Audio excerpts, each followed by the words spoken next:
Shalom, Jemaat BCS Surabaya dimanapun Anda berada saat ini. Hari ini kita memasuki Minggu Prapaskah yang ke-6 atau biasa juga kita sebut dengan Minggu Palem atau Minggu Palma, di mana kita akan sama-sama mengingat kembali satu peristiwa di mana Tuhan kita Yesus Kristus, ada banyak orang yang menyambut Dia yang adalah Raja di atas segala raja. Mereka kemudian bersorak-sorak, Hosana, Hosana, diberkatilah Dia. Mari saudara-saudara, kepada Tuhan yang adalah Raja di atas segala raja, kita pun saat ini mau datang untuk menghadap Dia dengan penuh rasa syukur, dengan penuh rasa hormat. Mari siapkan dirimu saudara-saudaraku, kita akan datang beribadah kepada Tuhan. Ibadah Minggu Prapaskah yang ke-6, kami mulai dengan satu pengakuan bahwa pertolongan kami sesungguhnya datang dari Tuhan yang adalah pencipta langit, bumi, dan segala isinya. Turunlah kiranya atas setiap kami kasih karunia dan damai sejahtera dari Allah Bapa, Anak, dan Roh Kudus. Amin. Mari sama-sama saudara kita mau tinggikan Dia. Kita mau sembah Dia, Raja di atas segala raja. Kita mau datang di hadapan-Nya dan berkata, ujilah aku Tuhan, cobalah aku dan selidiki hatiku. Biarlah Dia Tuhan sungguh-sungguh mendapati bahwa kita anak-anak-Nya yang sungguh-sungguh mengasihi Dia.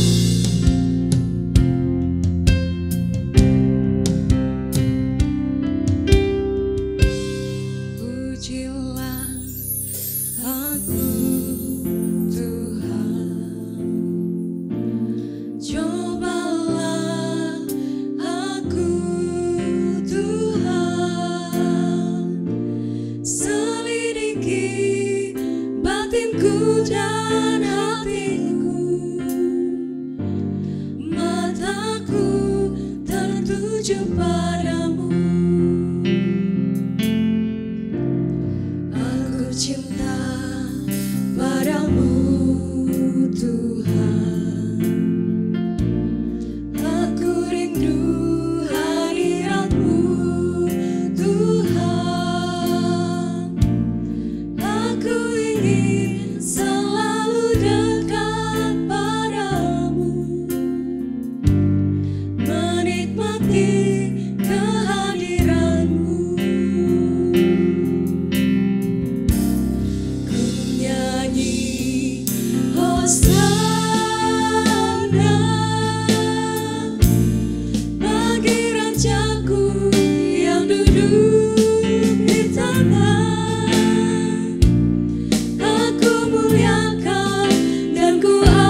Tuhan yang layak disembah.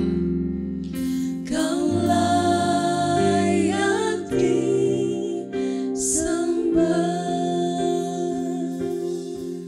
Terus sembah Dia dan terus tinggikan Dia. Muliakanlah Tuhan di dalam seluruh kehidupanmu, saudara-saudaraku. Karena Dialah Tuhan yang telah rela datang ke dalam dunia yang begitu kotor dengan segala keberdosaan ini. Dia Tuhan yang sudah mau datang untuk mati di atas kayu salib, menebus dosa setiap kita. Dia Tuhan yang adalah satu-satunya juru selamat penebus setiap kita. Dia Tuhan yang layak untuk terus kita tinggikan dan kita muliakan. Mari kita mau terus datang di hadapannya. Kita mau terus nyanyikan Hosana, Hosana.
Semuanya sama-sama kita bangkit berdiri dan katakan Hosana. Hosana.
sungguh bersyukur. Kami sungguh bangga punya Tuhan seperti Engkau. Raja di atas segala raja. Satu-satunya pribadi yang akan terus kami tinggikan dan kami muliakan. Karena sungguh ya Tuhan, kasih-Mu yang begitu besar dan begitu nyata bagi setiap kami. Itulah yang membuat kami ya Tuhan mau untuk terus datang dan bersyukur. Mau datang dan terus untuk bersorak-sorai bagi-Mu. Ini setiap kami ya Tuhan. Apapun yang terjadi di sekitar kami saat ini, kami mau tetap terus datang kepadamu. Khususnya ya Tuhan, di momen-momen seperti ini, di minggu-minggu seperti ini, ketika sebentar lagi kami akan memasuki rangkaian minggu sengsara itu.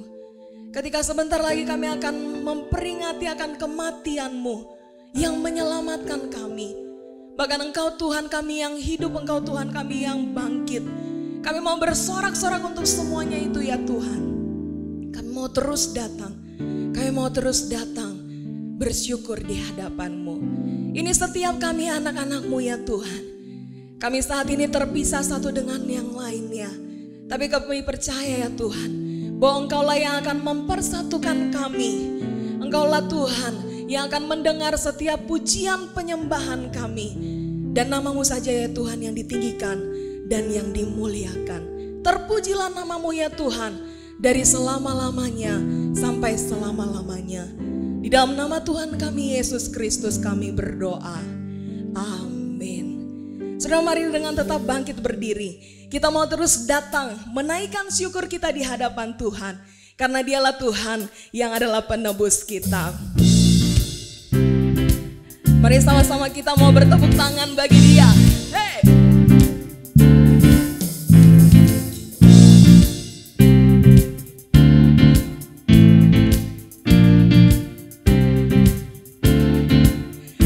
Kasih yang begitu besar, lebih kuat dari dosa.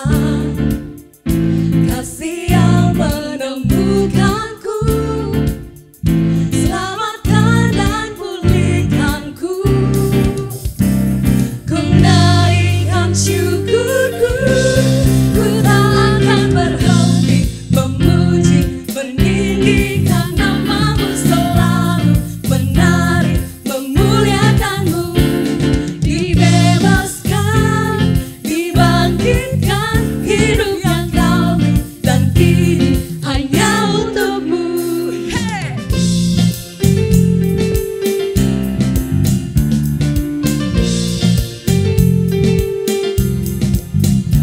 Kasih yang begitu besar, lebih kuat dari dosa.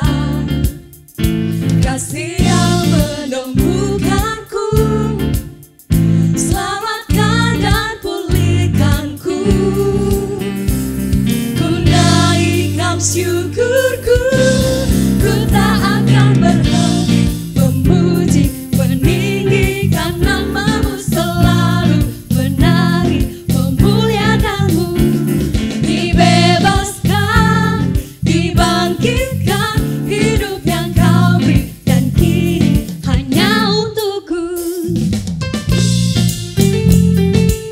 Kita mau terus bersuka cita di hadapan Tuhan, amin. Mari bertepuk tangan saudara-saudaraku. Biarlah Tuhan melihat wajah-wajah penuh rasa syukur. Sama-sama katakan. Ku naikkan syukurku, ku naikkan syukurku. Ku tak akan berhenti memuji, meninggikan nama-Mu selalu, menari, memuliakan-Mu. Dibebaskan, dibangkitkan, hidup yang Kau beri, dan kini hanya untuk-Mu. Takkan berhenti memuji, meninggikan nama-Mu selalu, menari,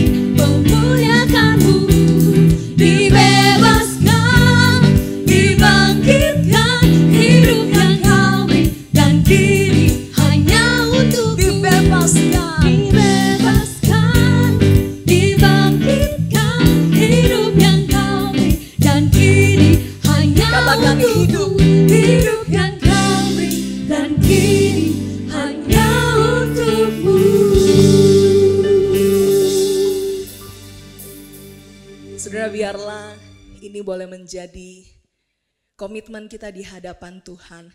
Hidup kita hanya untuk Tuhan. Karena itu saudara-saudara, masih dengan tetap bangkit berdiri, mari kita mau datang di hadapan Tuhan yang kita percayai. Dan kita akan sama-sama mengikrarkan pengakuan iman kita, pengakuan iman rasuli. Aku percaya kepada Allah, Bapa yang Maha Kuasa, Halik langit dan bumi. Dan kepada Yesus Kristus anaknya yang tunggal Tuhan kita, yang dikandung dari Roh Kudus, lahir dari anak darah Maria, yang menderita sengsara di bawah pemerintahan Pontius Pilatus, disalibkan, mati dan dikuburkan, turun ke dalam kerajaan maut. Pada hari yang ketiga, bangkit pula dari antara orang mati, naik ke surga, duduk di sebelah kanan Allah Bapa yang Maha Kuasa. Dan dari sana ia akan datang untuk menghakimi orang yang hidup dan yang mati. Aku percaya kepada Roh Kudus, gereja yang kudus dan am, persekutuan orang kudus, pengampunan dosa, kebangkitan tubuh, dan hidup yang kekal. Amin. Silakan duduk saudara-saudaraku. Kepada Allah yang kita percayai, mari kita mau datang untuk terus mendekat padanya. Kita mau mengingat sekali lagi akan kasih dan kebaikannya. Kita mau terus datang di hadapannya, memberi diri kita untuk dibentuk oleh kebenaran firman-Nya.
Terus mengingat kasih dan kebaikan. Ingat kebaikannya.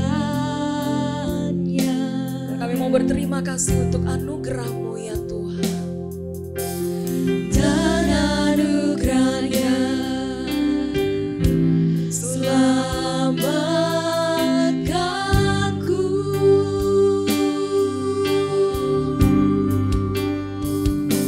Sebab kasih-Nya setinggi langit, kasih setia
kasih Allah pada kita.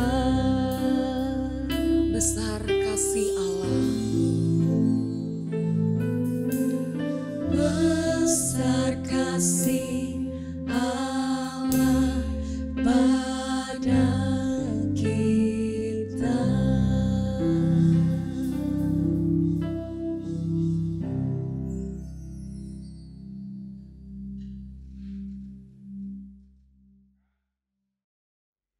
Shalom Bapak dan Ibu yang dikasihi Tuhan.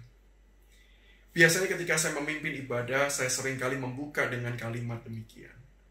Hari ini kita bersyukur karena Tuhan mengizinkan kita datang ke rumah-Nya untuk beribadah bersama-sama.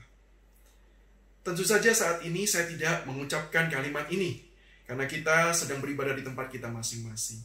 Kita tidak datang ke gedung gereja dan tidak melakukan ibadah secara komunal bersama-sama di sana. Namun pengalaman ini mengajarkan saya demikian. Dan saya percaya ini juga akan mengajar setiap kita, bahwa setiap kesempatan untuk kita bisa datang ke rumah Tuhan dan beribadah, itu anugerah Tuhan. Ada amin? Hal itu bukan sesuatu yang wajar dan otomatis terjadi. Meskipun mungkin setiap minggu kita berkata, sampai jumpa minggu depan ya. Tapi bukankah pengalaman ini menunjukkan belum tentu ada minggu depan. Meskipun sama-sama tetap hidup, tapi bisa jadi momennya seperti saat ini. Maka mari kita menghayati bahwa setiap ibadah itu adalah undangan Tuhan yang khusus bagi kita.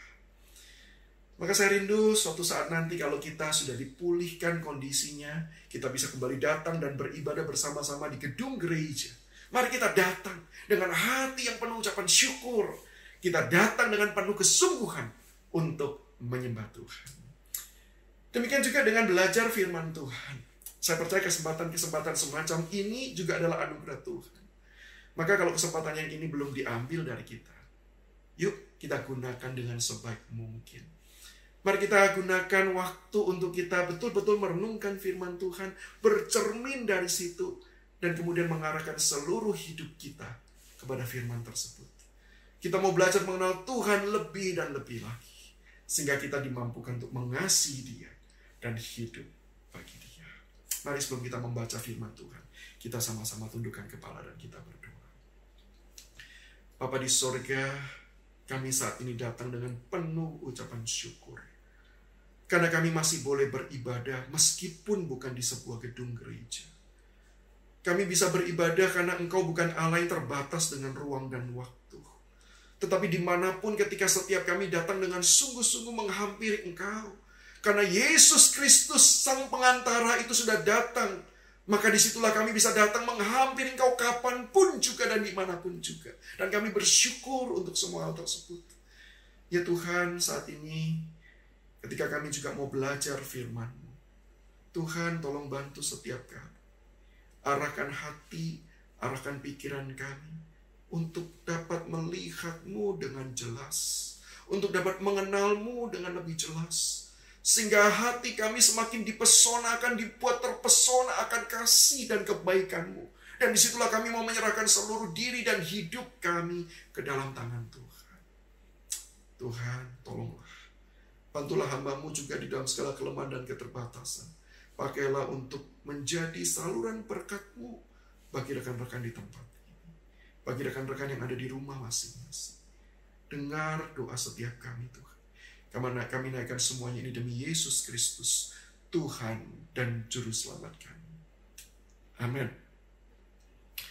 Yuk rekan-rekan, saya ajak kita membuka satu bagian firman Tuhan. Kali ini saya mengajak kita di dalam masa Prapaskah yang terakhir. Sebelum minggu depan kita akan masuk di hari Jumat Agung dan Minggu Paskah. Kita mau merenungkan satu bagian firman Tuhan yang terambil dari Bilangan pasal yang ke-21, ayat yang ke-4 sampai ayat yang ke-9. Meskipun nanti di layar tampilan Bapak Ibu akan muncul ayat-ayat ini, tapi saya tetap mengundang, kalau boleh ambillah Alkitab, baik Alkitab cetak ataupun Alkitab elektronik yang ada di gadget kita masing-masing. Kita buka bagian firman Tuhan ini supaya nanti ketika kita perlu belajar konteksnya, kita bisa mudah melakukannya dan kita terbiasa membaca di dalam bagian firman Tuhan kita. Bilangan 21 ayat yang ke-4 saya bacakan. Setelah mereka berangkat dari Gunung Hor, berjalan ke arah Laut Teberau untuk mengelilingi tanah Edom, maka bangsa itu tidak dapat lagi menahan hati di tengah jalan. Lalu mereka berkata-kata melawan Allah dan Musa. Mengapa kamu memimpin kami keluar dari Mesir? Supaya kami mati di padang gurun ini? Sebab di sini tidak ada roti dan tidak ada air. Dan akan makanan hambar ini kami telah muak. Lalu Tuhan menyuruh ular-ular tedung ke antara bangsa itu yang memakut mereka, sehingga banyak dari orang Israel yang mati. Kemudian datanglah bangsa itu mendapatkan Musa dan berkata, kami telah berdosa sebab kami berkata-kata melawan Tuhan dan engkau. Berdoalah kepada Tuhan supaya dijauhkannya ular-ular ini daripada kami. Lalu Musa berdoa untuk bangsa itu. Maka berfirmanlah Tuhan kepada Musa, buatlah ular tedung dan taruhlah itu pada sebuah tiang. Maka setiap orang yang terpagut, jika ia melihatnya, akan tetap hidup. Lalu Musa membuat ular tembaga dan menaruhnya pada sebuah tiang. Maka jika seseorang dipagut ular, dan ia memandang kepada ular tembaga itu, tetaplah ia hidup. Demikian jauh firman Tuhan dibacakan bagi setiap kita. Selamat dan berbahagia setiap kita yang membaca firman Tuhan ini, berjuang untuk mengertinya, kemudian menyimpannya dalam hati, dan menerapkan di dalam setiap bagian kehidupan kita masing-masing. Bapak, Ibu, dan saudara sekalian, bukankah saat ini kita hidup di dalam sebuah kondisi yang serba tidak jelas dan tidak menentu? COVID-19 ini menjadi contoh yang baik, menggambarkan ketidakmenentuan itu. Tidak ada satu orang pun di antara kita yang bisa mengetahui kapan wabah ini akan berakhir. Dugaan-dugaan diberikan, tetapi tidak ada satu pun yang bisa sanggup memastikan. Kondisi tidak menentu itu juga terjadi bukan cuma mengenai COVID-19, tapi juga dalam kondisi ekonomi kita terkait dengan wabah ini. Di tengah ketidakpastian kondisi seperti ini, banyak usaha yang juga kita lakukan itu mengalami hambatan. Goncangan-goncangan ekonomi terjadi. Sudah tidak jelas kapan wabah ini berakhir. Demikian juga tidak jelas kondisi ekonomi kita. Yang lebih celaka, kalau kondisi tidak jelas ini tidak kunjung jelas, maka kehancuran ekonomi adalah sebuah hal yang jelas akan terjadi. Di tengah-tengah kondisi semacam ini, bukankah wajar kalau respon yang kita berikan itu takut dan khawatir? Bagi sebagian kita yang masih harus bekerja di luar rumah, sangat wajar apabila kita jadi takut dan khawatir untuk bisa tertular virus penyakit ini. Karena kita tidak pernah tahu siapa atau apa benda yang sudah terpapar dengan virus corona ini, bukan? Demikian juga wajar kalau kita menjadi takut dan cemas akan keuangan keluarga yang semakin menipis. Alih-alih pekerjaan kita menghasilkan untung, justru sekarang terjadi kesaksian banyak orang. Kas tabungan pun ikut terkuras. Dan sangat wajar jika kondisi tak menentu ini terus terjadi. Kita khawatir, kita ini sanggup atau tidak untuk bertahan. Bukankah sangat wajar jika di dalam kondisi semacam ini kita bukan cuma takut, kita bukan cuma khawatir, tapi kita merasa seolah-olah hidup kita tuh menanggung sebuah beban yang berat. Kita mungkin bisa menjadi depresi karena kita merasa ada sebuah hal yang kita harus pikul. Dan seringkali kita sudah berkata kita tidak sanggup lagi memikul hal tersebut. Kira-kira kondisi semacam itulah yang sebenarnya dialami oleh bangsa Israel. Maka kalau kita memperhatikan firman Tuhan di ayat yang keempat dituliskan, maka bangsa itu tidak dapat lagi menahan hati di tengah jalan. Kata tidak dapat menahan hati menggambarkan suatu kondisi yang sangat sulit. Ada beban yang begitu berat dan menekan. Sebagian terjemahan bahasa Inggris menerjemahkan dengan terjemahan impatient, yang artinya tidak sabar. Tetapi kalau boleh dibandingkan, saya setuju dengan terjemahan LAI. Penekanannya lebih tepat. Kita bukan sekedar tidak sabar, tetapi ada suatu kondisi berat yang seolah-olah kita sudah tidak sanggup untuk pikul dan tahan lagi. Kalau ditanya apa sih yang buat bangsa Israel itu mengalami kondisi semacam ini, sudah jelas sama seperti kita, yaitu kondisi ketidakpastian. Tapi kalau kondisi mereka adalah ketidakpastian mengenai perjalanan mereka menuju menuju tanah Kanaan. Sudah sekian lama berjalan, sudah sekian lama berjuang, tetapi toh belum sampai juga. Apalagi kalau kita baca, mereka pada waktu itu sedang mengelilingi tanah Edom. Di ayat 4 dituliskan. Kenapa mereka perlu kelilingi Edom? Bilangan 20 ayat 14-21 menyatakan, bangsa Edom menolak orang Israel masuk dan melewati negeri mereka. Dengan demikian, perjalanan yang lama sudah tidak selesai-selesai, yang normal saja tidak kunjung habis. Sekarang ditambah dengan rute yang baru, rute memutar, dan pastinya jauh lebih panjang. Dan satu konteks lagi yang membuat bangsa Israel itu merasa dia mendapatkan beban yang begitu berat di tengah-tengah ketidakpastian, yaitu adalah kematian dari para pemimpin-pemimpin mereka. Di ayat yang keempat dituliskan, setelah mereka berangkat dari Gunung Hor. Apa yang terjadi di Gunung Hor? Pasal 20 ayat 22-29 mencatat, di Gunung Hor Harun mati. Tetapi tidak hanya di situ, kalau kita terus pembacaannya ke atas, di awal-awal pasal 20, maka kita akan mendapati catatan tentang kematian Miriam. Tentu kita tahu bahwa Musa, Miriam, dan Harun adalah keluarga yang Tuhan pakai dan pilih untuk membawa bangsa Israel keluar dari Mesir menuju tanah Kanaan. Sekarang coba bayangkan demikian. Kalau pemimpin yang harusnya bisa membawa mereka sampai ke tempat tujuan, tetapi di dalam perjalanan yang tidak jelas dan tidak menentu ini, 2 dari 3 pemimpin mereka sudah meninggal di tengah jalan. Bukankah wajar jika orang Israel itu kemudian mengalami ketakutan, sehingga kemudian mereka bertanya, supaya kami matikah di padang gurun ini? Kenapa mereka mengucapkan kalimat supaya kami matikah di padang gurun? Karena mereka melihat para pemimpinnya demikian. Di dalam perjalanan memimpin orang Israel untuk sampai, ternyata mereka sendiri pun tidak sampai. Dengan mengamati detail semacam ini, kita seharusnya bisa merasakan perasaan orang-orang Israel itu. Takut, khawatir, dan juga ada beban berat yang dipikul. Dan kalau kita membaca semuanya itu, kita bisa berkata maklum ya. Kalau kita berada dalam koalisi mereka, mungkin kita juga akan mengalami perasaan dan pergumulan yang sama.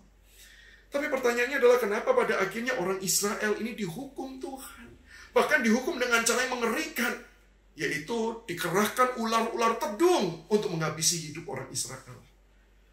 Apalagi bagi saya, seorang yang takut dengan ular. Membacanya saja sudah tidak ingin membayangkan apa sih jenisnya ular tersebut.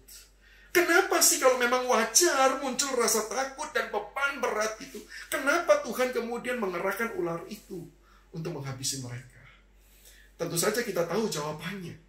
Bukan untuk menghukum karena mereka takut, bukan menghukum karena mereka khawatir, bukan juga menghukum karena mereka merasa bebannya berat. Tapi bilangan mencatat dengan jelas, Tuhan menghukum karena orang Israel melawan Tuhan dan juga melawan Musa. Ini bukan kali pertama orang Israel protes kepada Musa. Sudah banyak kali mereka protes ke kepemimpinan Musa. Bahkan saudara-saudara Musa pun juga mengajukan keberatan. Dan kita semua tahu, keluh kesah dan protes bangsa Israel kepada Musa, itu sebenarnya bukan cuma ditujukan kepada Musa, tetapi sebenarnya juga ditujukan kepada Tuhan. Melawan dan meragukan Musa. Sebenarnya melawan dan meragukan Allah. Tetapi yang menarik dalam catatan ini, perlawanan dan pemberontakan terhadap Tuhan itu bukan ditunjukkan secara implisit, tetapi eksplisit. Jika biasanya marah kepada Musa, nama Musa pasti akan muncul dulu. Dan itu bisa ditafsirkan bahwa mereka juga memberontak kepada Tuhan. Kini catatannya menuliskan Tuhan di depan, baru Musa mengikuti di belakang. Kenapa dituliskan semacam ini? Hal itu menunjukkan bahwa pemberontakan dan perlawanan yang mereka berikan itu semakin kuat, jelas, bahkan bisa dikatakan kasar. Bagaimana sih orang Israel melawan Tuhan? Tentu saja bagian ini tidak menuliskan secara terperinci apa saja kata-katanya, sikapnya, dan perbuatan yang ditunjukkan orang Israel sebagai pemberontakan pada Tuhan. Tetapi yang menarik ada satu hal yang dituliskan yang memberikan gambaran mengenai upaya pemberontakan orang Israel ini. Coba kita perhatikan bersama-sama bagian ayat 5b ini. Dituliskan, sebab di sini tidak ada roti dan tidak ada air. Dan perhatikan bagian ini. Dan akan makanan hambar ini kami telah muak. LAI menerjemahkan dengan penekanan yang jelas. Orang Israel muak, benci dengan makanan hambar yang mereka miliki. Maka kita harusnya bertanya-tanya, makanan apa sih yang dimiliki orang Israel? Kalau kita memperhatikan catatan-catatan sebelumnya, maka kita mendapatkan jawabannya di dalam Keluaran 16 ayat 35. Apa sih makanan yang dimiliki oleh orang Israel? Makanan yang dimiliki orang Israel bukan seperti makanan kita. Makanan yang dimiliki oleh orang Israel justru adalah makanan yang harusnya menurut kita spesial. Keluaran 16:35 menulis demikian. Orang Israel makan mana, roti mana, 40 tahun lamanya, sampai mereka tiba di tanah yang didiami orang. Mereka makan mana sampai tiba di perbatasan tanah Kanaan. Mereka belum sampai nih di Kanaan, masih memutari Edom. Maka pertanyaannya, makanan apa yang mereka miliki? Jawabannya adalah mana. Roti yang diberikan Tuhan secara khusus dan spesial. Roti yang biasanya saya gambarkan dengan cara semacam ini. Di mana biasanya malaikat memuji Tuhan hari itu. Tuhan, dan di dalam masa-masa itu Tuhan katakan, tidak usah nyanyi-nyanyi, semuanya bikin roti. Dan di masa belum ada pengiriman-pengiriman online, Tuhan sudah memberikan free delivery, free ongkir bagi orang Israel. Roti yang juga dibuat dan dituliskan, dideskripsikan adalah manisnya seperti madu. Sesuatu hal yang membuat mereka kuat, membuat mereka sanggup bertahan untuk melakukan perjalanan. Sesuatu gambaran penyertaan Tuhan yang ajaib, bukan? Bahkan biasanya saya membayangkan demikian. Kalau nanti kita mati dan masuk surga, biasanya akan digambarkan di sana akan ada perjamuan, meja perjamuan anak domba Allah. Saya sih membayangkan kalau nanti saya berjumpa dengan Tuhan, saya pengen tanya sama Tuhan, boleh nggak sih saya cicipi roti mana? Karena spesial. Mereka tidak perlu menanam, mereka tidak perlu berupaya, dan mereka bisa mendapatkan makanan semacam itu. Bukankah jelas roti mana itu tanda berkat penyertaan Tuhan yang pasti, yang selalu, bahkan sedang diberikan dalam kehidupan orang Israel. Ironis ya, orang Israel ini. Di tengah-tengah ketidakpastian, perjalanan tidak pasti, kapan sampai juga nggak tahu. Satu-satunya yang pasti, satu-satunya yang jelas, karena setiap hari tanpa terkecuali, kecuali hari Sabat, dan itu pun Tuhan sudah dobelkan sebelumnya. Penyertaan Tuhan yang sempurna, yang jelas ini, justru mereka ragukan dan justru mereka abaikan.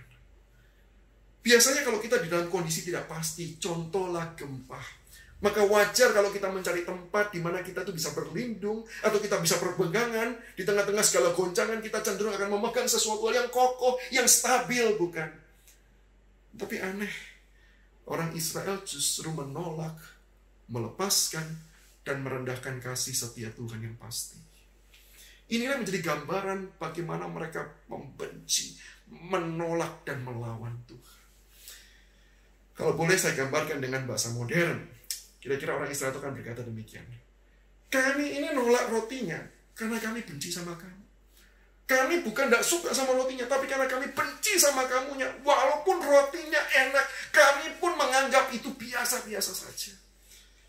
Kalau mau lebih dramatisir, kira-kira ada orang Israel yang lapar, kemudian orang temannya datang, aku bawa roti buat kamu, mau enggak? Wah, mau bawa, aduh thank you ya, aku udah dari tadi lapar, thank you. Wah, begitu diserahkan, waduh thank you yang kau baik sekali, dibuka dan mudah dimakan. Wah, ngomong-ngomong kalau semua ini kelaparan kamu, kau punya roti dari mana ini? Lalu temannya berkata, itu mana yang Tuhan kasih? Lalu temannya makan juga. Kenapa enggak ngomong dari tadi? Kalau ini roti adalah roti mana? Ini adalah sampah. Saya sudah bosan akan hal ini. Bisa melihat ya kondisinya. Itulah yang terjadi. Perlawanan yang ditunjukkan oleh orang Israel. Bapak Ibu, sebenarnya perlawanan seperti ini adalah perlawanan yang bukan cuma dilakukan oleh orang Israel, tetapi perlawanan yang juga dilakukan oleh setiap orang di sepanjang abad. Ketika sang roti hidup itu datang ke dalam dunia untuk memberikan kepuasan, kita bukannya justru menerima dan mengucap syukur ada roti hidup yang diberikan, tapi justru kita menolak, justru kita mengabaikan, justru kita menganggap rendah semua hal itu. Bukankah hal itu tercatat dengan jelas dalam Yohanes pasal 1 ayat 11? Ia datang kepada milik kepunyaannya, tetapi orang-orang kepunyaannya itu tidak menerimanya. Yohanes menulis bahwa Tuhan Yesus, Sang Anak Allah itu datang kepada manusia kepunyaannya. Istilah kepunyaan ini bukan hanya menunjukkan pada kepemilikan, tetapi juga ada unsur kasih sayang di dalamnya. Yesus datang kepada orang-orang yang sudah dimiliki dan disayangi dengan demikian rupa. Tapi justru orang-orang itu menolak. Dan penolakannya bukan cuma diwujudkan dengan menghindari, bukan cuma diwujudkan dengan mengucapkan kata-kata, tapi bukankah kita tahu berujung kepada penyaliban Yesus Kristus. Dengan gambaran semacam ini, bukankah wajar jika Tuhan menghukum bangsa Israel dengan memberikan kematian melalui ular? Mereka menolak Tuhan dan kasih-Nya. Maka kematian adalah resiko yang wajar diterima. Tuhan mengirimkan ular-ular yang menyebabkan kematian bukan karena Allah tidak tahan dan dipenuhi perasaan emosi karena ditolak, tapi yang memberikan apa yang diminta umat. Menolak sumber hidup sama artinya dengan mati. Tetapi Tuhan mengirimkan ular-ular ini bukan sekadar untuk menghukum, tetapi juga mengajar. Maka kalau kita melihat ketika orang-orang Israel ini mulai bertobat dan mereka berkata, Tuhan, Musa, tolong doakan kami dong supaya Tuhan jauhkan ular-ular ini. Tetapi bagaimana cara Tuhan menjawab? Tuhan tidak menjauhkan ular-ularnya, tapi Tuhan justru memerintahkan Musa membuat patung ular pada sebuah tiang. Lalu yang menarik adalah Tuhan memberikan perintah demikian. Kalau kamu mau hidup, adalah lihatlah kepada patung ular tersebut. Maka meskipun kamu sudah digigit di patung ular berbisa, engkau akan tetap hidup. Perintah ini diberikan karena Tuhan mau mengajar orang Israel. Kehidupan itu anugerah yang diberikan. Sebenarnya tidak ada faktor patung ular itu memberikan kesembuhan. Bahkan kalau dibandingkan dengan catatan tradisi Timur Dekat kuno, di mana orang-orang dari bangsa-bangsa juga memiliki kira-kira model-model penyembuhan yang mirip-mirip seperti ini, ada media tertentu yang dipakai, maka mereka juga percaya bahwa semua media-media tersebut hanyalah cuma alat. Tetapi di balik semua karya yang ajaib, termasuk penyembuhan melalui patung ataupun melalui apapun, itu karena ada dewa-dewa yang mengerjakan sesuatu melalui semua benda-benda tersebut. Sehingga, sekali lagi, konsep umum pun percaya bahwa ini cuma alat, tetapi di balik alat ini ada Tuhan penguasa yang mengerjakan dan memberikan semuanya itu. Ada dewa-dewa yang mereka percaya. Maka Tuhan ingin mengatakan pada orang Israel, bukan patung ini, tetapi ketika engkau melihatnya, maka engkau sedang berkata kepada Tuhan, aku membutuhkan engkau.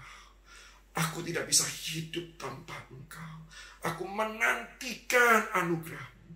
Dan ketika engkau menatap dan engkau melihat pada patung tersebut, maka disitulah kehidupan akan datang. Konsep semacam ini yang juga Tuhan Yesus hendak ajarkan kepada Nikodemus ketika ia mengatakan, dan sama seperti Musa meninggikan ular di padang gurun, demikian juga anak manusia harus ditinggikan. Sama seperti orang Israel akan mendapatkan keselamatan ketika mereka melihat ular. Demikian juga keselamatan, kehidupan itu akan didapatkan ketika orang-orang mengarahkan mata dan perhatiannya kepada Tuhan Yesus yang ditinggikan. Dengan cara apa? Disalibkan. Ketika mereka mengarahkan matanya dan percaya, mengarahkan matanya artinya percaya, dan kemudian menyerahkan hidupnya kepada Tuhan, maka mereka akan mendapatkan hidup. Tapi hidup yang diberikan oleh Tuhan berbeda dengan kehidupan yang dijalani oleh orang Israel ketika mereka melihat patung ular dan tetap hidup. Perbedaannya di mana? Perbedaannya adalah ketika orang Israel memandang ular, mereka cuma bertahan hidup. Sekali lagi ya, orang Israel dipatuk dan mereka memandang pada patung ular, maka orang Israel tetap hidup dalam pengertian bertahan hidup. Tetapi ketika orang melihat kepada anak manusia, Allah yang turun menjadi manusia, yang datang mati di atas kayu salib, maka mereka bukan cuma bertahan hidup, tetapi mereka justru akan mengalami kehidupan di dalam segala kelimpahannya. Apa hidup di dalam segala kelimpahan tersebut? Apa yang maksudnya hidup dalam segala kelimpahan?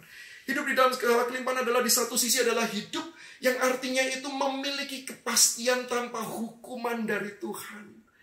Karena manusia harusnya dihukum oleh Tuhan. Tetapi sejak Tuhan Yesus datang menggantikan manusia, maka tidak ada lagi hukuman yang perlu manusia tanggung. Karena sudah ditanggung oleh Tuhan. Justru manusia jadi dilepaskan ini. Manusia inilah yang kemudian mendapatkan segala kasih, rahmat, berkat yang melimpah-limpah dari Tuhan. Itu adalah hidup yang berkelimpahan. Kita dilepaskan dari maut.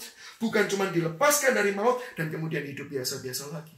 Tapi kita adalah hidup di dalam kasih, di dalam segala anugerah, di dalam segala berkat yang Tuhan percayakan bagi setiap kita. Tapi di sisi lain, hidup yang berkelimpahan berarti hidup dalam topangan Allah.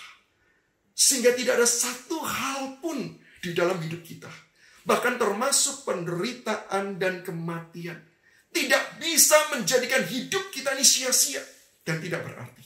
Tapi justru hidup kita akan bisa dipakai untuk berdampak dan menghasilkan buah yang lebih besar melalui semua peristiwa-peristiwa tersebut. Saya ulangi bagian yang kedua ini. Hidup dalam segala kelimpahan itu berarti hidup di dalam tangan topangan Allah.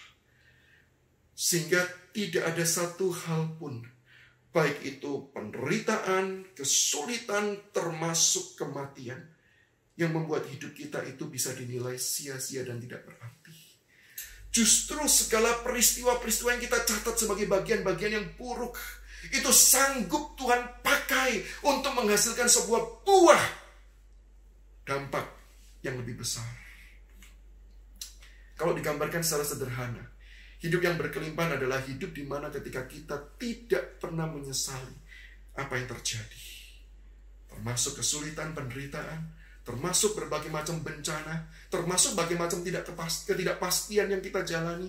Bahkan kalaupun kita di dalam ketidakpastian harus mengalami kematian, kita bisa berkata, saya tidak menyesal.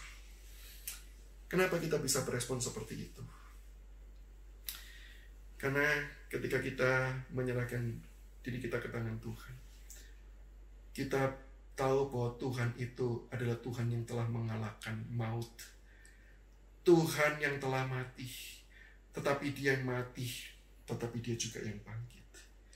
Tuhan yang mengalahkan dosa, karena di atas kayu salib seluruh dosa manusia ditanggung. Dan satu hal lagi yang menarik, kita menyerahkan hidup kita di dalam tangan Tuhan yang sudah mengalahkan si jahat. Ular tadi, setelah di dalam perjanjian lama, setelah menggigit orang Israel, si ular itu tetap hidup, bukan? Tapi kabar baik, ular yang menyebabkan kebinasaan, si ular tua itu, ketika meremukkan Yesus di kayu salib, Yesus menghancurkan kepala ular tersebut, sehingga si jahat juga kalah. Sehingga dengan kondisi semacam ini, dengan konsep semacam ini, kita bisa menyadari bahwa kondisi seburuk apapun, ketika kita sudah mengarahkan mata perhatian kita kepada Tuhan, memandang kepada Dia, dan menyerahkan seluruh hidup kita, hidup di dalam Tuhan, hidup di dalam kebenarannya, maka Tuhan memelihara, menjaga, dan sanggup memakainya untuk mendatangkan kebaikan dan kemuliaan bagi nama Tuhan. Bapak Ibu, ada sebuah kisah yang saya dengar dari beberapa orang, kisah yang mungkin sebagian kita juga telah ketahui. Tapi kisah ini menurut saya menggambarkan dengan jelas bagaimana kebenaran yang telah kita pelajari. Ada seorang bapak yang percaya kepada Tuhan di usia yang tidak lagi muda, usia yang cukup tua. Sejak muda dia meniti karir, dia sampai pada satu titik dia sukses. Dan ketika dia sudah sukses, justru pada waktu itulah dia mengenal Tuhan Yesus. Dan di dalam pengenalannya dia begitu bersyukur, dia begitu bersukacita bisa kenal Tuhan. Sama mungkin dengan perasaan ketika kita pertama kali bertobat. Dan disitulah dia berkomitmen untuk dia mempersembahkan hidupnya, mempersembahkan pekerjaannya, mempersembahkan usahanya kepada Tuhan. Tapi Bapak Ibu, tahu apa yang terjadi? Singkat cerita saja. Semakin dia mempersembahkan, semakin justru usahanya bukan lancar. Semakin justru usahanya bukan mencapai titik kesuksesan. Justru semakin usahanya semakin merosot. Demikian juga ketika Bapak ini semakin hari ketika dia mengenal Tuhan dan semakin dia mau menyerahkan hidupnya kepada Tuhan. Bukannya kondisi tubuhnya itu kemudian semakin kuat. Justru dia mengalami penyakit. Dan pada akhirnya penyakit ini mengakhiri kehidupannya. Berjalan waktu demi waktu, tidak ada pemulihan, tidak ada perbaikan. Tapi sang Bapak terus punya hati untuk mau mengasihi Tuhan, memberikan yang lebih dan lebih lagi. Sampai satu kali di gerejanya dia lakukan kebaktian misi. Seorang pengkhotbah datang dan dia kemudian menyampaikan firman Tuhan, menantang, persembahkanlah apa yang kamu miliki kepada Tuhan. Harusnya Bapak itu bisa berkata demikian. Oh sudah, aku sudah berikan dari dulu.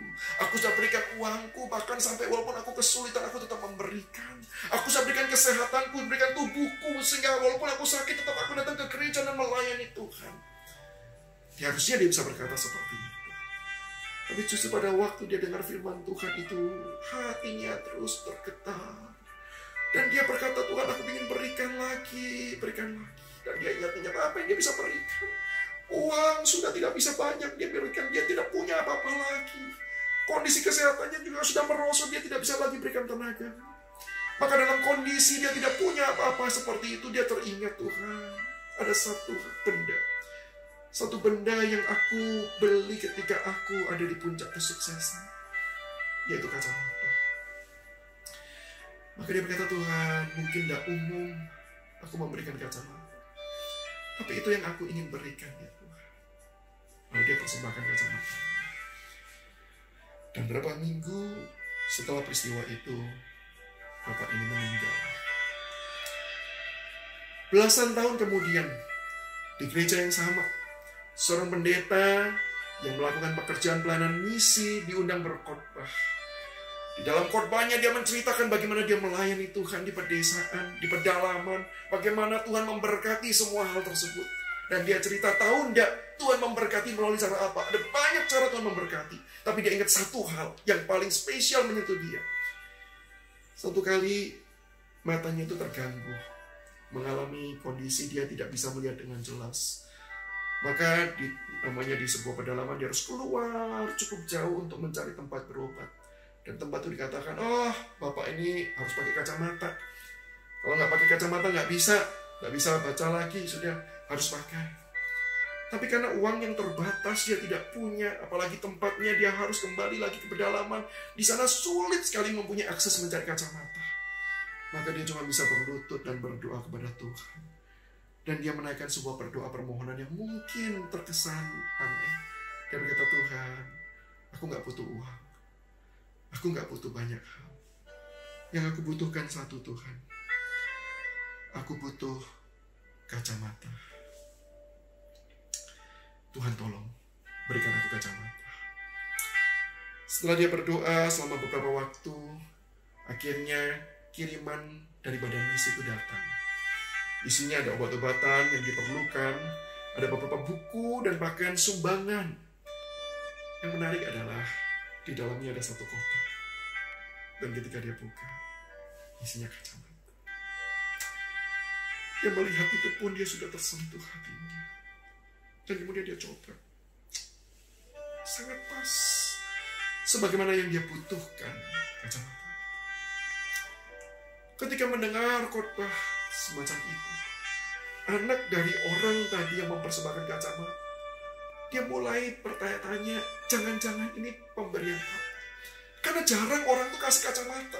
Kalau dia kasih kacamata, Papa pernah kasih kacamata, jangan-jangan ini Pak, kacamata yang dimiliki pendeta itu.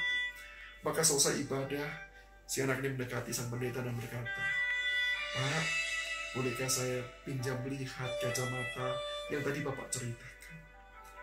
Bapak pendeta itu memberikan. Anak ini ketika melihat, anak ini menangis. Lalu dia cerita kepada pendeta ini kacamata ayah saya. Nah, dari mana? Di bagian frame. Di situ ada ukiran inisial nama sang ayah yang sangat spesial sekali. Yang sangat suka yang ayah beli pada waktu ayah sedang kaya-kaya. Kacamata yang bagus, kacamata yang spesial. Maka ketika anak itu berkata dan melihat semua hal tersebut, dia berkata kepada pendeta demikian. Aku tidak pernah menyangka bahwa sebuah pemberian, sesuatu hal yang kecil, sesuatu hal yang mungkin bagi orang ini maksudnya apa, nggak berarti. Tetapi ketika diberikan dengan sungguh-sungguh kepada Tuhan, di tengah-tengah segala kelemahan, di tengah-tengah segala keterbatasan, Tuhan terima. Dan Tuhan pakai itu mendatangkan berkat yang jauh lebih besar. Rekan-rekanku, saya yakin kalau orang tua yang memberikan kacamata itu mengetahui kisah ini secara utuh dan komplit dan ditanya, masihkah kau mau melakukan hal yang sama? Saya yakin dia akan menjawab, tidak. Kenapa tidak? Karena aku bukan hanya akan memberikan kacamata. Apapun di dalam kehidupanku, apapun yang Tuhan anggap baik, apapun yang sanggup Tuhan pakai untuk mengerjakan pekerjaannya, akan aku berikan kepada Tuhan. Oh Bapak Ibu, hidup dalam kondisi tidak menentu dan tidak pasti memang tidak menyenangkan. Seringkali ketidakpastian itu berujung kepada kondisi yang lebih sulit dan susah, bukan? Namun firman Tuhan hari mengajarkan kalau kita dalam kondisi seperti ini, sangat mungkin dan wajar kita khawatir. Sangat mungkin dan wajar kita merasa ada beban yang begitu berat. Tapi firman Tuhan hari ini juga mengingatkan, arahkan mata dan perhatianmu kepada Tuhan. Karena dari Dialah sumber kehidupan dan anugerah itu. Serahkanlah kehidupanmu kepada Dia. Karena Dia yang sanggup menjaga kita dan tidak ada hal buruk yang bisa terjadi menimpa hidup kita. Karena kita aman di dalam tangan penyertaan Tuhan. Tidak ada hal apapun yang sanggup memisahkan kita dari kasih Tuhan. Tapi bukan cuma itu. Ketika kita menyerahkan hidup kita ke dalam tangan Tuhan, dan Tuhan mengizinkan ada kesulitan, penderitaan, ketidakpastian, maka itu sebenarnya Tuhan sedang memakai semua hal tersebut untuk melakukan sebuah pekerjaan yang lebih besar, untuk membawa berkat, mendatangkan sukacita dan damai sejahtera yang lebih besar bagi banyak orang. Tidak ada satu hal pun di dalam kehidupan kita, baik yang positif ataupun yang negatif, baik yang baik ataupun buruk, yang tidak sanggup Tuhan pakai untuk mendatangkan berkat. Maka bukankah kehidupan seperti itu adalah kehidupan yang membahagiakan? Maka bukankah dalam kehidupan seperti itu adalah kehidupan yang membuat kita bisa berkata, aku puas, karena apapun yang terjadi, sanggup Tuhan pakai. Maka hari ini pertanyaannya, maukah kita serahkan hidup kita kepada Tuhan? Maukah kita mengizinkan Dia memakai segala sesuatu yang terjadi dalam hidup kita untuk menjadikan hidup kita saluran berkat, mendatangkan kemuliaan-Nya, mendatangkan damai sejahtera dan sukacita yang lebih besar. Mari kita tundukkan kepala dan kita sama-sama berdoa. Bapa di surga, inilah kami. Kami hidup dalam kondisi yang tidak menentu. Kami khawatir, kami takut, kami cemas. Tapi bersyukur hari firman-Mu mengingatkan, kalau semua kondisi tersebut terjadi, kami tidak boleh berfokus dan melihat semua itu. Tapi kami harusnya mengarahkan mata dan perhatian kami kepada Engkau, kepada Tuhan, yang telah memenangkan segala sesuatunya. Sehingga hidup kami aman di dalam genggaman-Mu. Tidak ada yang sanggup memisahkan kami daripada kasih-Mu. Berkat-berkat-Mu dicurahkan menopang kehidupan kami. Oh Tuhan, mendengar firman ini, kami bersyukur, kami bersuka cita. Kalau hidup kami serahkan kepada Engkau. Tapi firman-Mu juga mengingatkan kami, kalau kami menyerahkan hidup kami, belum tentu semua yang tidak menyenangkan itu akan langsung diubah menjadi menyenangkan. Belum tentu jalan hidup kami akan langsung lancar. Tapi bisa jadi Tuhan tetap mengizinkan hal-hal yang sulit itu terjadi. Tapi satu hal yang pasti, ketika Engkau memimpin dan menopang hidup kami, maka Engkau bisa memakai semua peristiwa, segala hal, untuk menjadikan hidup kami alat berkat Tuhan bagi yang lain. Dan dengan dasar kepercayaan itulah, di hari Minggu ini, di tengah-tengah kondisi kehidupan yang tidak pasti ini, kami kembali datang, mengarahkan mata kami kepada Engkau, dan menyerahkan hidup kami, meletakkannya di atas mezbah persembahan untuk-Mu ya Tuhan. Terimalah dan pakailah hidup kami.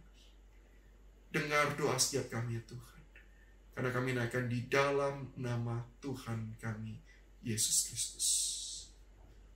Amin. Tuhan Yesus memberkati. Saudara, biarlah kebenaran firman Tuhan yang baru saja kita dengarkan itu sekali lagi menguatkan setiap kita, menuntun kita untuk hidup sesuai dengan kehendak-Nya. Dan mari saudara-saudara, di akhir dari ibadah ini, saya mengundang kita semua untuk sama-sama bangkit berdiri. Kita mau nyanyikan satu pujian, hanya di dalam namanya.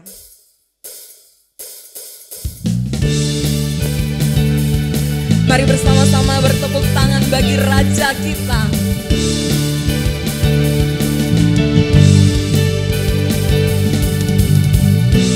Firman terangi jalanku,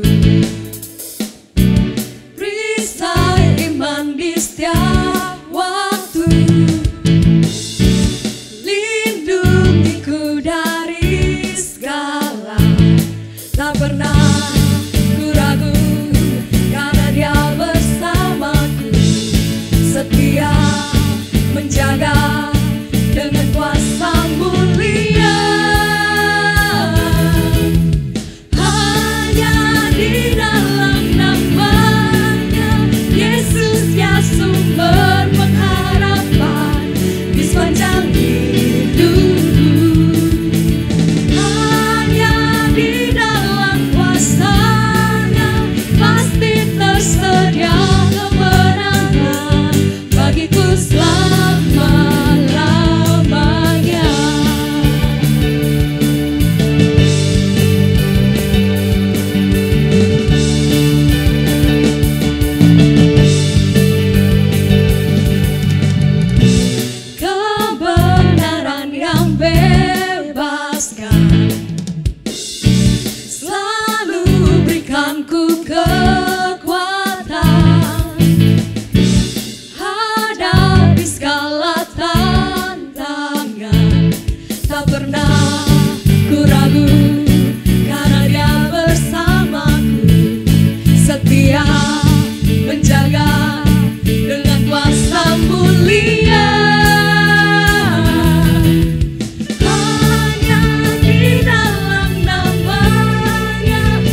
Bersama Tuhan mari di akhir ibadah ini kembali kita datang kepada Tuhan membawa doa-doa kita.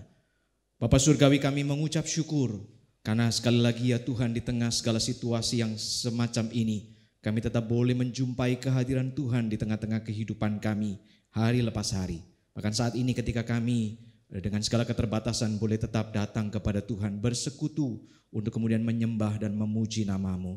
Bapa Surgawi, kami bersyukur juga di dalam doa syafaat kami pada hari ini, mengingat akan berbagai kemajuan yang terjadi di seluruh penjuru muka bumi ini. Di tempat-tempat di mana wabah ini boleh mulai dapat dikendalikan. Di tempat-tempat di mana penyebaran boleh mulai dikurangi. Dan kami percaya bahwa itu pun juga akan terjadi pada waktunya nanti di tengah-tengah negeri kami. Karena itu kami terus mau datang kepada Tuhan juga, membawa ucapan syukur untuk anugerah dan kemurahan Tuhan bagi setiap pasien yang boleh mengalami kesembuhan, bagi setiap keluarga-keluarga yang boleh mengalami pemulihan secara kesehatannya. Kami memuji Tuhan untuk kemajuan demi kemajuan yang boleh dialami oleh para ilmuwan yang sedang bekerja keras untuk mencari obat ataupun vaksin bagi pengendalian akan wabah ini. Terima kasih Tuhan, karena sekali lagi di tengah segala kesulitan yang ada, bahkan setiap kami, setiap hari boleh diizinkan menikmati berkat-berkat Tuhan. Terima kasih, kami ingin belajar tetap mengucap syukur di tengah-tengah segala kesulitan yang ada. Karena itu ya Tuhan, kami juga mau datang kepadamu pada hari ini, membawa seruan doa kami sekali lagi untuk negeri dan bangsa kami ini ya Tuhan, bahkan untuk seluruh muka bumi ini. Kami terus berdoa memohonkan anugerah dan belas kasihan Tuhan, supaya wabah ini boleh terus dapat dikendalikan dan semakin hari kami boleh mengalami kemenangan untuk melawan wabah penyakit ini. Berdoa sekali lagi terus bagi para ilmuwan supaya Tuhan menolong mereka di tengah segala perjuangan mereka, supaya pada waktunya mereka bisa menemukan vaksin ataupun obat yang tepat untuk menyembuhkan penyakit ini. Kami bersama berdoa sekali lagi menyerahkan untuk para tenaga medis di lapangan yang sedang berjuang sekuat tenaga. Beri mereka kekuatan dan hikmat, dan sekali lagi berikan mereka kesabaran, ketelatenan, semangat yang terus diperbaharui dari hari ke hari, supaya di tengah segala kesulitan yang ada, mereka boleh tetap bersemangat dan optimis untuk mengerjakan tugas pelayanan mereka bagi penyembuhan dan pemulihan akan setiap pasien yang ada di dalam bawah perawatan mereka. Pada akhirnya ya Tuhan, kami mau berdoa secara khusus juga mengingat akan keluarga dari mendiang sahabat yang kami kasihi, Pendeta John Margono, gembala dari Gereja Kristen Kalam Kudus BCS di Jakarta. Kami memohon anugerah Tuhan bagi keluarganya, bagi istri dan anak-anaknya yang harus merasakan kehilangan di tengah perjuangan yang berat ini. Kami mohon anugerah Tuhan, berikanlah mereka penghiburan, berikanlah mereka damai sejahtera, damai yang melampaui segala akal pikiran manusia, yang akan menjagai hati dan pikiran mereka, yang akan memberi kekuatan dan penghiburan kepada mereka ketika mereka harus mengalami kehilangan yang demikian berat. Tuhan, kiranya Engkau yang campur tangan, Engkau yang meneguhkan iman mereka, menguatkan mereka bersama dengan seluruh jemaat Gereja Kristen Kalam Kudus BCS di Jakarta.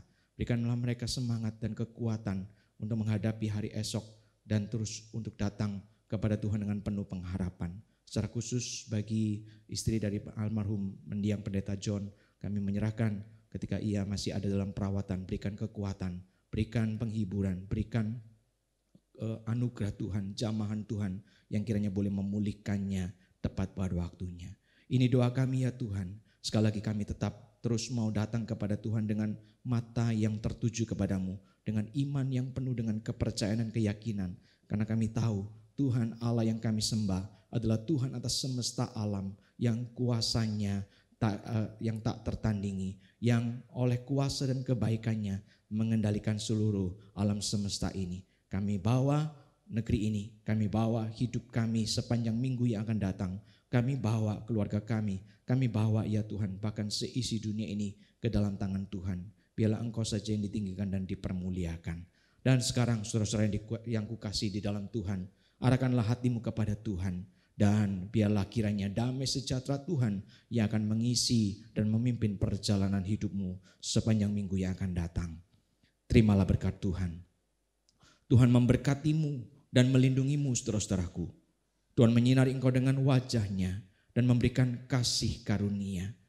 Tuhan menghadapkan wajahnya kepadamu, memberi damai sejahtera mulai hari ini sampai selama-lamanya. Amin.